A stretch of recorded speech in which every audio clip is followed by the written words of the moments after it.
Putin is the longest-serving Russian leader since Joseph Stalin, having led the country for more than 2 decades as either its prime minister or its president. Okay, if you knew that, hit thumbs up. Okay, so Putin was born in 1952 in St. Petersburg, Russia, which was formerly known as Leningrad, USSR. The law department at the time at Leningrad State University, where he received his degree, didn't prepare laws because there weren't any at that time because of the Soviet Union. Instead, it trained government bureaucrats. So we can say he was well prepared for his current job. However, Putin joined the KGB at the end of his study. He spent 16 years working for the KGB, the CIA's Soviet-era rival. The intelligence agency served as an infamous Cold War symbol and was the subject of numerous American spy books and films. On July 28, 1983, Vladimir Putin married Lyudmila Shkrebneva.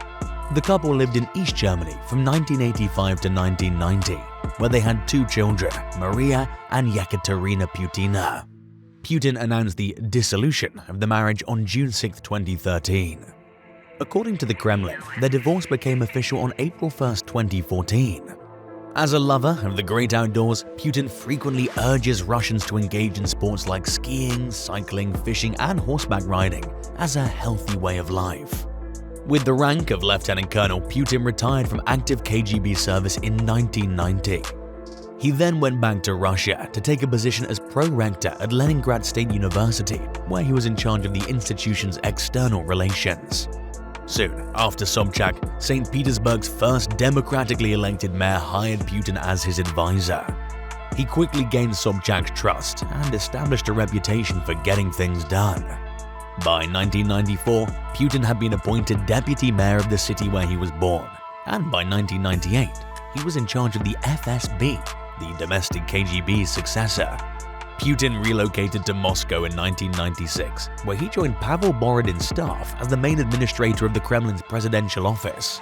Putin advanced in administrative roles and developed a close relationship with fellow Leningrader Anatoly Chubais.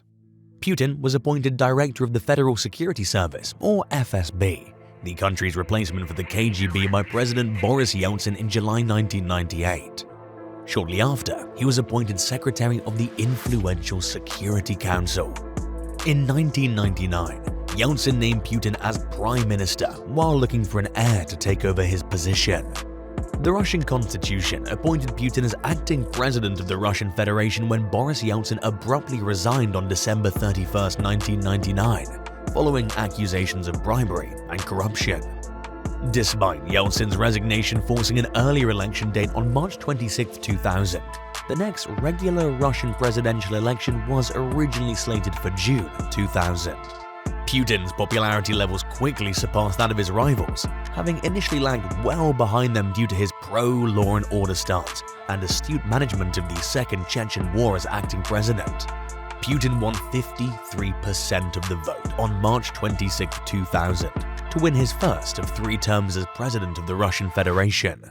Putin encountered the first obstacle to his popularity soon after taking office on May 7, 2000, when it was alleged that he managed the reaction to the Kursk submarine catastrophe poorly.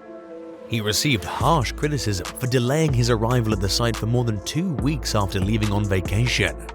Putin's 2-word response, "It sank," in response to a question about what had happened to the Kursk on the Larry King live television program, was roundly criticized for its perceived cynicism in the face of tragedy. Putin focused on reviving the struggling Russian economy throughout most of his first term, particularly by striking a great bargain with the business oligarchs who'd been in charge of the country's wealth since the breakup of the Soviet Union in the early 1990s. In exchange for supporting and collaborating with Putin's administration, the oligarchs would retain the majority of their power under the agreement. Financial analysts at the time reported that Putin made it obvious to the oligarchs that they would prosper if they followed Kremlin regulations. Radio Free Europe noted in 2005 that the rise of Russian economic tycoons during Putin's presidency had been significantly boosted by their close ties to him. Putin was handily re-elected as president on March 14, 2004, garnering 71% of the vote. Putin concentrated on repairing the social and economic damage done to the Russian people during the breakup and fall of the Soviet Union, which he dubbed the greatest geopolitical catastrophe of the 20th century during his second term as president. He started the National Priority Projects in 2005 to enhance agriculture, housing, healthcare, and education in Russia. Deputy Prime Minister Dmitry Medvedev won the election as president since President Vladimir Putin was not permitted to run for a third term in a row under Russian law. However, on May 8, 2008, the day after Medvedev's inauguration, Putin was appointed Prime Minister of Russia. As the head of state and the head of government respectively in the Russian system of government, the president and prime minister share the same duties. Putin maintained his control over the nation's political system as a result of his position as prime minister. Medvedev suggested that Putin run for president once more in 2012 during the United Russia Congress in Moscow in September 2001. Putin gladly welcomed the offer. With 64% of the vote on March 4, 2012, Putin was elected president for a third time. On May 7, 2012, he was sworn in as president, immediately naming former President Medvedev as prime minister, amid widespread protests and allegations that he had manipulated the election. After successfully putting an end to anti-election demonstrations, mainly by detaining protesters, Putin then made significant, if controversial, changes to Russia's domestic and foreign policies. Putin enacted a decree outlawing American nationals' adoption of Russian children in December 2012. The rule, which was designed to make it easier for Russian people to adopt Russian orphans, drew condemnation from around the world, particularly in the United States, where up to 50 Russian children who were in the final stages of adoption were left in limbo. The following year, Putin further strained his ties with the United States by offering asylum to Edward Snowden, who's still wanted in the country for disclosing highly sensitive information on the WikiLeaks website, while working as a contractor for the National Security Agency. In response, US President Barack Obama called off a long-anticipated meeting with Putin in August 2013. Putin also passed a series of highly contentious anti-gay laws in 2013, making it illegal for gay couples to adopt children in Russia and forbidding the distribution of information encouraging or delineating non-traditional relationships to minors. Both the LGBT and straight communities protested the laws on a global scale. During Putin's third term as president, claims that the Russian government meddled in the 2016 US presidential election surfaced in the United States. A joint report from the US intelligence community published in January 2017 concluded with high confidence that Putin personally had directed a media-based influence campaign meant to undermine American public perception of Democratic candidate Hillary Clinton and boost the electoral prospects of Republican Donald Trump, who ultimately won the election. In an election that saw 67% of all eligible voters cast ballots, Putin was handily elected to a fourth term as president of Russia on March 18, 2018, collecting more than 76% of the vote. His closest rival in the election received only 13% of the vote, despite the criticism of his leadership that had emerged during his third term.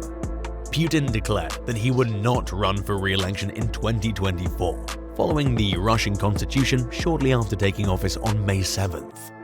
On February 23, 2022, Putin launched an unprovoked military invasion of Ukraine, which had officially declared itself an independent country on August 24, 1991.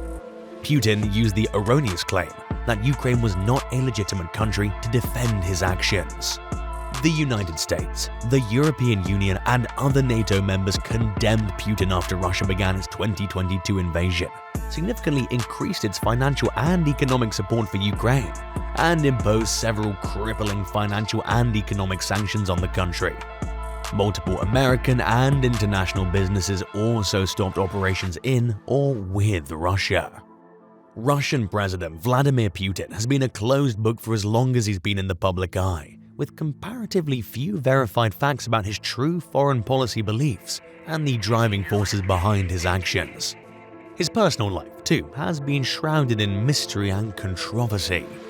Now, while some say he may be the world's wealthiest man, Vladimir Putin's exact net worth is not known. The Russian Federation's president, according to the Kremlin, is given an 800 square foot apartment to live in as his official residence, in addition to receiving an annual salary that's roughly equal to $112,000 in the United States. Putin's total net worth, however, has been estimated by independent Russian and American financial analysts to be anywhere from $70 and $200 billion. Putin's spokespeople have consistently denied claims that he is the owner of a hidden fortune, but his critics in Russia and worldwide are nonetheless of the opinion that he has cleverly benefited financially from the impact of his nearly 20 years in power. As a member of the Russian Orthodox Church, Putin remembers receiving his baptismal cross from his mother, who instructed him to get it blessed by a bishop and wear it for protection. I followed her instructions and hung the crucifix around my neck. Since then, I've never taken it off, he once said. Alright guys, that concludes our video for today.